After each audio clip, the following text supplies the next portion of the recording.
Ukraine's ousted President Viktor Yanukovych is wanted by police for the mass murder of his citizens. The country's Interior Ministry says the president, who's been missing since fleeing Kiev on Friday night, was in the Crimea Peninsula of Ukraine last night. The interim president says he's seeking closer ties with Europe. Our diplomatic editor Tim Marshall joins us now. Tim, good morning to you. So talk about the significance of this arrest warrant, first of all. Well, we're going to look at a map in a moment, and it's actually very germane to this, because I'd like to see them go and get him. Because if they did, they would spark a gun battle, because he would be surrounded by people with guns, still loyal to him. If he's in the Crimea, there's 25,000 Russian troops down there.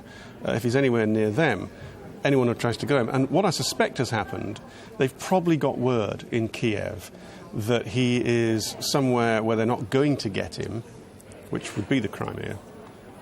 And they then are seen from their supporters' perspective to be doing the right thing. So it's more symbolic from that point of view? Well, probably, because going to get him would be either brave or foolhardy, depending on your view. Because, as I said, if he's in Crimea or in any of the other places, I mean, this guy is a multi-billionaire with a lot of muscle, including Russian muscle. So going after him would complicate matters. Quick look at the map. And it does. Interesting, Charlotte, there's been some commentary in the newspapers over the weekend, and again this morning, that television has been dividing the country into two, and this isn't very useful. That's wrong. For a broad brush, it is worth looking at the map in two and dividing the country into two, as long as you understand the complexities within that division and that it's not as clear-cut. I think it's perfectly acceptable to do this because it gives people an understanding of it. To the west, you get the cities such as Lviv, Lutusk and Khmelnytsky. They've traditionally supported closer ties with their European neighbours. You see Poland there. Poland actually used to have part of Ukraine, and there are still Polish-speaking minorities there. In the mainly Russian-speaking east, Donetsk, that's where President Yanukovych began his political career, and the second city, Kharkiv, well, the influence of the Russians is much, much stronger there. And if you look at the 2010 election results, which pretty much mirrored the 2004 election results, you do see that split. Now, again, some people perhaps watching with the sound down think, oh, it's not as simple as that. No, it's not as simple as that.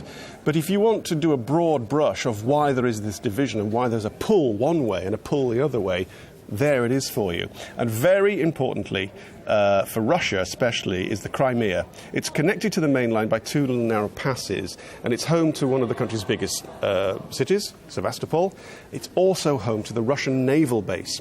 And in the Russian naval base is the 810th Russian Naval Infantry Brigade. There's thousands of infantrymen down there that are Russian troops. Now, if the president is anywhere near them, and Kiev wants to try and go and get him, you can only imagine it, which is why I suspect this might be a symbolic gesture. Let's see if they really mean to go and prosecute him. Finally, everyone's shouting very loudly at the moment because money talks. The Russian offer of 15 billion bailout seems to be off the table. The EU bailout offer of now up to 20 billion is back on the table. The Americans are making sure they're seen very publicly with their arms around their new best friends saying, yeah, we need to get you some money from the IMF. But the Russians are not out of the game because financially they still have such an influence on Ukraine that any Ukrainian leader might lean westwards, but they'd be foolish to cut their ties eastwards. OK, Tim, thanks for talking us through that.